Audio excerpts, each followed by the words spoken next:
Hi everyone, David Terrio here, and I want to talk to you today about what I did in class today on Wednesday, September 9th.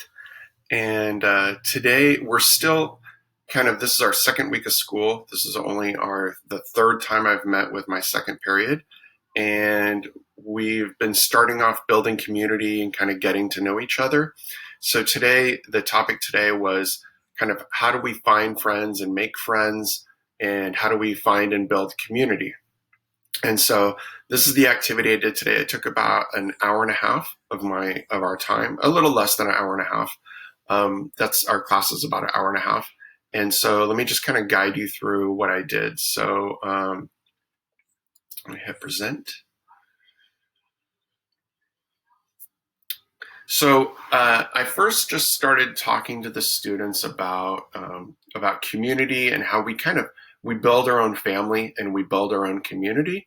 I also talked about how friendship and love, it's a daily decision. It's not just something that you're owed, that people are going to just give to you. You have to work at it. And so then we talked a little bit about four specific kind of strategies or techniques that can help you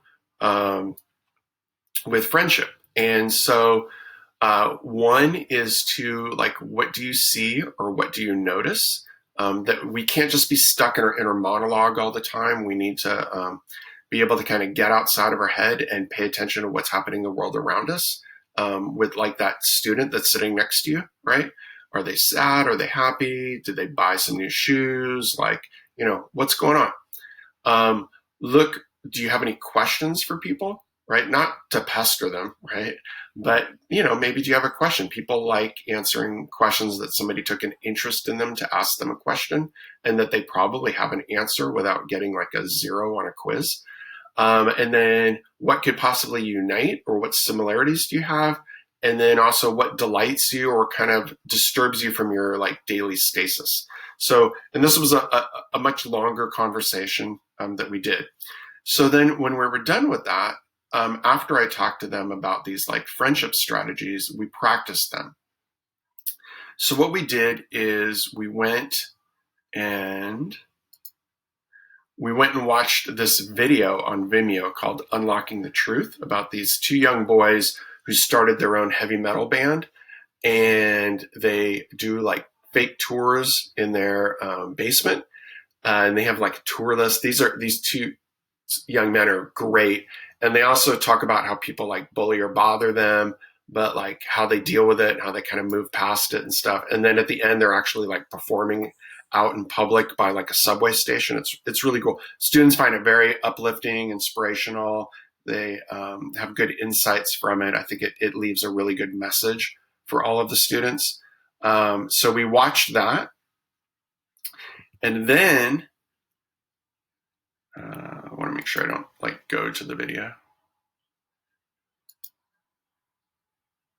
Sorry. Boom. Okay. I'm going to have to come back here. I'm going to hit escape just so I can get to the next slide here. Then what we did is we went to Socrative. And what I'd asked the students to do before the video got started was I asked them to think of what did they notice? What's a question they had? What's a way they could connect? And what's something that delighted them?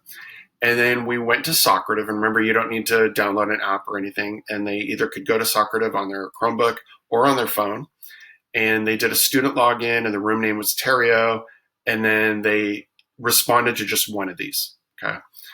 And that was really cool because I have 32 students in my Zoom class, and I am lucky if one or two students speak out loud during the class, or maybe 3 or 4 will put anything in the chat. And it feels very lonely for me as a distance learner or distance teacher.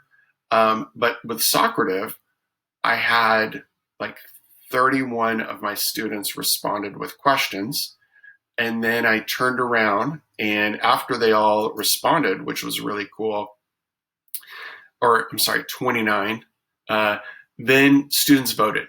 And when you go to, what's nice, so when they first put in their question, they can't see each other's, but when you start a vote, then they can see everybody else's responses. And then, so it wasn't so much about the vote itself, like nobody got extra credit for getting the most votes or anything, but it was about giving them a chance to see what their classmates thought about it all in one place. Like really easy, not a shared Google Doc or anything like that, just really fast, put it in Socrative. Now we can all see with each other. And if we want to continue the conversation, we can.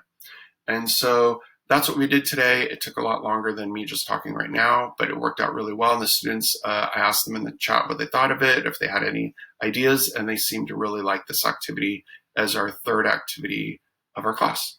Thank you all very much for being here. I hope you have a great day or week. I wish you well.